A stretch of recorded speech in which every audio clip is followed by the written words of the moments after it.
The Time Traveler's Dilemma. Henry had always been fascinated by time travel. He had spent years studying the theories and technologies that made it possible, and he had always dreamed of going back in time and experiencing the past firsthand. Finally, the day had come when Henry's dreams were about to come true. He had been selected to participate in a top-secret time travel experiment, and he was going to be the first person to travel back in time. Henry was thrilled and nervous as he stepped into the time machine.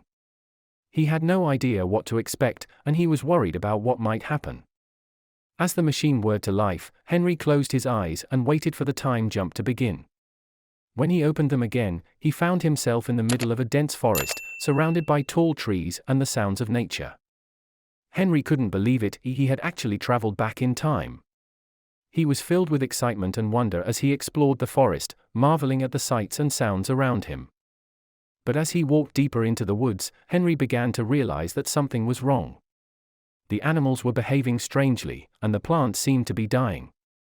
Henry knew that he had to go back to the present and warn the others about what he had seen. But as he turned to leave, he heard a loud noise behind him. He turned to see a huge creature emerging from the underbrush, its eyes fixed on him. Henry froze in terror as the beast approached, its jaws open wide. Henry knew that he had to do something, or he would be doomed. He had to use his knowledge of the future to his advantage and find a way to change the past.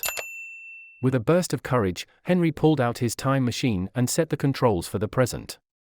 As the machine whirred to life, he knew that he had made the right choice.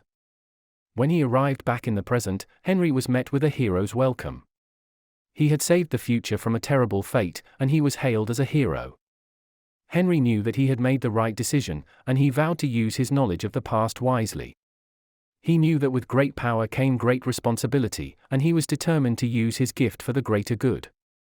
And as he looked back on his incredible journey through time, Henry knew that he had truly lived an extraordinary life.